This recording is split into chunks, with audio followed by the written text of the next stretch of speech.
तो आज हम एंटरप्रेन्योरशिप देख रहे हैं। एंटरप्रेन्योरशिप एक बहुत ही इम्पॉर्टेंट सब्जेक्ट है। Either you are in BCom, MCom, BBA, MBA और ट्वेल्थ में भी आता है। And this questions and this topics are very important.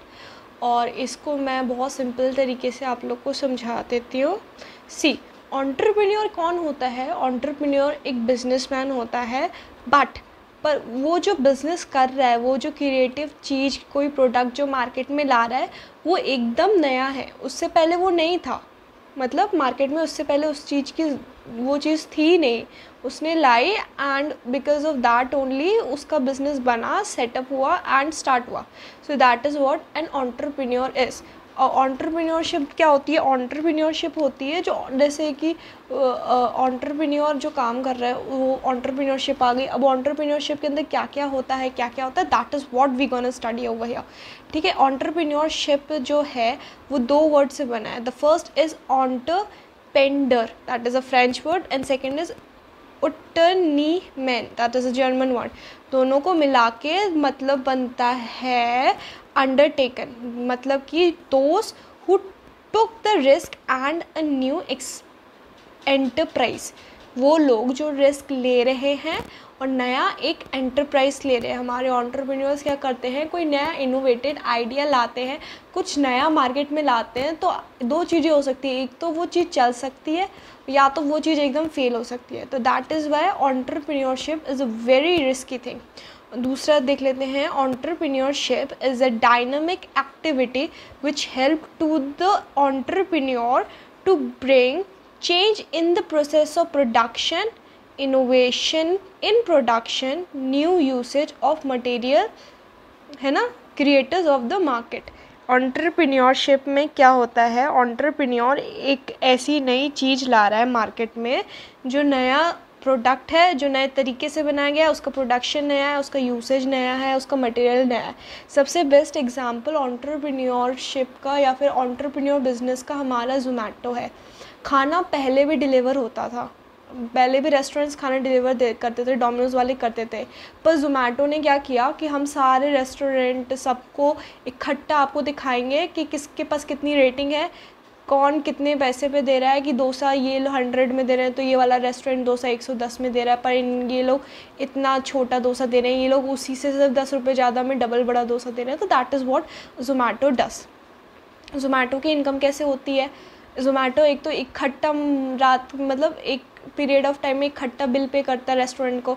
तो जब कोई चीज़ आप बल्क में लेते हो तो उसका ज़्यादा पैसा पे नहीं करना पड़ता है। दूसरा, डिलीवरी चार्जेस और ये टिप्स वगैरह जो लेते हैं, इनसे उनका पैसा हो जाता है। Zomato is a new startup entrepreneur used to do startups. वैसे ही हमारा पेटीएम है। तो अकॉर्डिंग टू इकोनॉमिस्ट, एंटरप्रेन्योर की डेफिनेशन ये वाली is a very important. An entrepreneur is the one who bring resources, labor, material and other assets into combination to produce a socially valuable product, and also one who introduce changes, innovation and new orders। Entrepreneur वो होता है जो market, जो labours, material, machinery, assets, इन सबको मिलाकर एक product launch करे and that product is very useful in the market. अब according to management, a person with a vision and action plan to achieve it an entrepreneur. ठीक है, ये मैं आपको PDF फॉर्म में दे दूँगी, नो वरी। फंक्शंस देख लेते हैं अब हम एंटरप्रेन्योर के, like what are the functions of an entrepreneur. Entrepreneur क्या क्या होना चाहिए? They are the top 4 function. First is identification of opportunity. Market में जो अपॉर्चुनिटी है उसको एंटरप्रेन्योर को आइडेंटिफाई करना आना चाहिए कि लाइक हाँ, ये चीज़ हमारे मार्केट में नहीं है।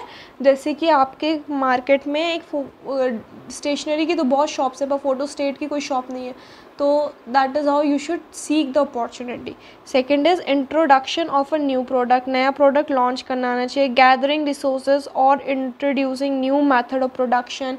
सारे रिसोर्सेज को इकट्ठा करो, नया जो मैथड है प्रोडक्शन का उसे लॉन्च करो। डेवलपिंग न्यू मार्केट, नया मार्केट लॉन्च करो। जैसे गूगल है, Google is the only search engine we are having, मतलब और भी सर्च इंजन है but they are not that much famous. Google is capturing the whole market.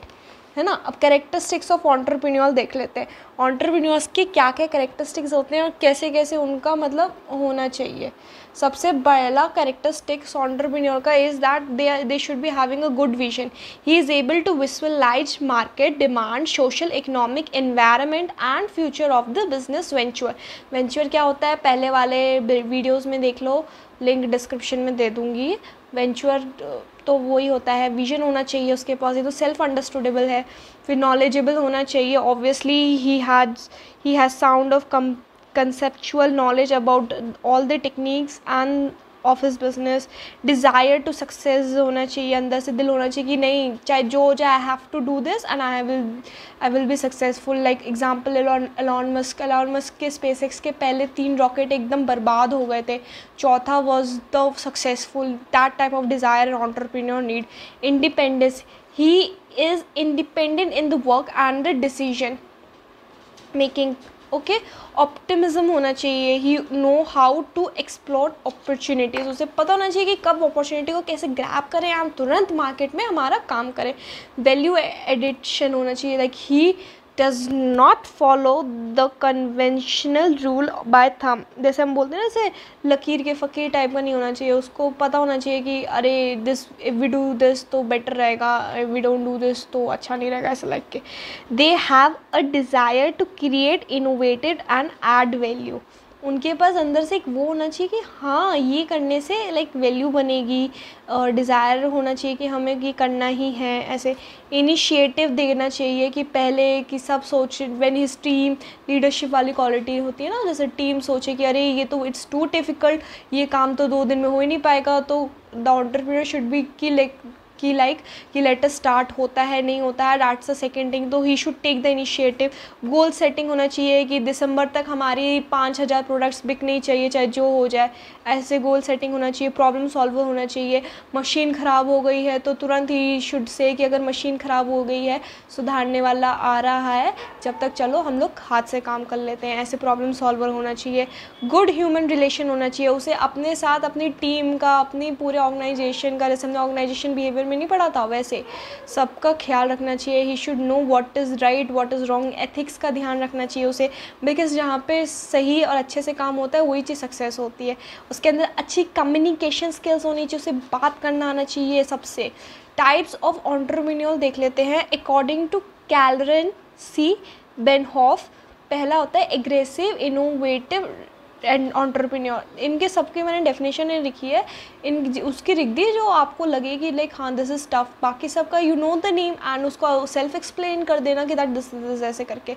तो इसकी मैंने डेफिनेशन लिखी है। ये क्या होता है, the one who use various combination of information and factor of production to assemble and engineer new and innovative product। ठीक है, तो सेल्फ इंस्टॉलेबिलिटी सब चीज़ों को इकट्ठा कर कर he use to inventing the thing. Second is imitative या फिर adaptive entrepreneur, the one who simply adopt a successful innovation introduced by other entrepreneurs. जैसे कि जोमेटो ने निकाला था, जोमेटो के पीछे स्विगी वालों ने भी वही निकाल दिया, तो एक वैसे वो भी एंटरप्रेन्योर्स होते हैं, है ना। बाईजूस भी पढ़ाता था, बाईजूस की तरह इनने अनअकैडमी वालों ने भी पढ़ाना स्टार्ट कर दिया। व्हाट्स द डिफरेंस बाईजूस और अनअकैडमी में, है ना, वही बात हो जाती है। फिर Fabian entrepreneur, the one who is timid and cautious in the making the bold decision. Such an entrepreneur adopt innovation in his business only when he fears that not innovating may damage his business. Non-entrepreneur, the entrepreneur is one who refuse to adopt new innovation। जैसे कि कई कंपनियां होती हैं वो नए innovation को नहीं लेती क्योंकि उनके अंदर बिलीव होता है कि भाई जो हमारा है it is good and we are doing better in that, तो उस टाइप के एंटरप्रेन्योर्स। अब according to Arthur H Cole, अब इनके according we are having top 3 entrepreneur. Empirical entrepreneur, वो एंटरप्रेन्योर जो अपना बिजनेस करता है, अपना महल खुद खड़ा करता है। महल खड़ा करना इन द सेंस कि वो अपनी कंपनी खुद खड़ा कर रहा है, पूरा सब खुद कर रहा है। रेशनल एंटरप्रेन्योर्स अंडरस्टूडेबल है, जो रेशियो के हिसाब से ध्यान दे कि अच्छा ये करना है ये करना है, ऐसे। कॉग्निटिव एंटरप्रेन्योर्स होते हैं। फिर अकॉर्डिंग टू ओनरशिप, ओनरशिप के हिसाब से एक देखो, जो ये पब्लिक एंटरप्रेन्योर्स वाले होते हैं, इस ध्यान से सुनिए, पब्लिक एंटरप्रेन्योर वो एंटरप्रेन्योर होते हैं जो गवर्नमेंट के संग मिलकर काम करते हैं, जैसे हमारे पब्लिक सेक्टर्स नहीं होते वैसे ही। और प्राइवेट एंटरप्रेन्योर्स वो एंटरप्रेन्योर्स होते हैं जो खुद के लिए काम करते हैं, प्राइवेट इनकी कंपनी होती है और टीम भी इनकी खुद की पूरी होती है, ठीक है, इट्स वेरी सिंपल। और according to the scale of enterprise, large enterprise वाले एंटरप्रेन्योर वो होते हैं, जैसे कि अनअकैडमी हमारा लार्ज एंटरप्राइज है, क्यों, क्योंकि वो बैंगलोर में तो उनका ऑफिस है, but teachers are all over the India and students are also all over the India. Small scale entrepreneur क्या होते हैं, जैसे बिग बास्केट वाले, जैसे कि दिल्ली में बिग बास्केट है, मुंबई में बिग बास्केट है, ऐसी बड़ी बड़ी सिटीज़ में भी बिग बास्केट है, छोटी छोटी में भी जाने में उन्हें टाइम लगेगा। तो these are the small entrepreneurs enterprise. ये क्या होता है, छोटे छोटे से स्टार्ट करते हैं फिर बड़े होते हैं। जैसे कई कंपनियों की ब्रांचेस होती हैं, ये ब्रांच अब हमारी लखनऊ में भी खुल गई, ये ब्रांच अब हमारी कोलकाता में भी खुल गई, ये ब्रांच पहले हमारी दिल्ली में थी, ऐसे। इसके आगे का पार्ट ज़रूर देखना, उसमें हम नेचर्स ऑफ एंटरप्रेन्योर वगैरह पढ़ेंगे। और अगर आपको ये पसंद आया तो लाइक करना, शेयर करना एंड सब्सक्राइब करना। Thank you.